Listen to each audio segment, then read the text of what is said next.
खुलुमबाय नोंथांमोन। दिनै आरोबाव आङो गोदानै मोनसे भिडिअ आपल'ड खालामनो आखायाव लाबावबाय।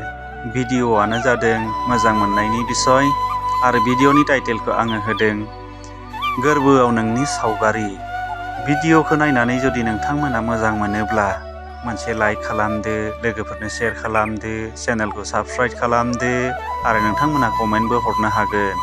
सोरखौबा मोजां मोनो होननो थाखाय गोबाव सम नाङा, नाथाय बै मोजां मोननायखौ गोथाङै लाखिनो थाखाय गासैबो जिउनि समखौनो नांगौ जायो।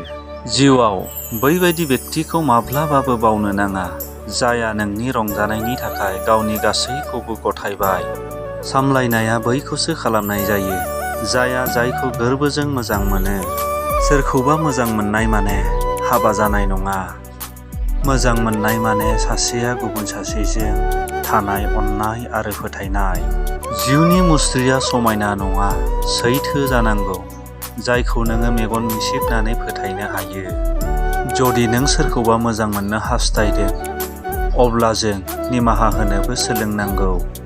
आंनो जिउआव बैबायदि मानसिखौ नाङा जायहा आंनि फिसा गोरोन्थिनि फिनै आंनि गोजान जायो। आंनो बैबायदि लोगोनिसो गोनांथि जायहा आंनि गोरोन्थिफोरखौ सुद्रायना गोरबोआव गोबाना लायो। गोमानाय सिमाङाव आरोबाव नागिरना थांगोन।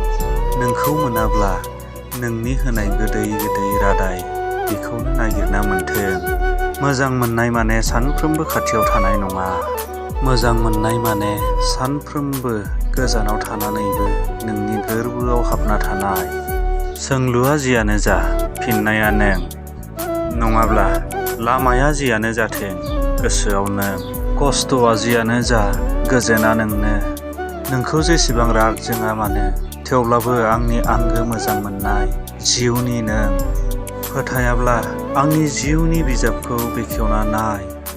जागायजेननाय पेजनिफ्राय लानानै जोबथानाय पेजसिम नों आरो नोंनि मुंखौनो मोनगोन। गोजोन्थों।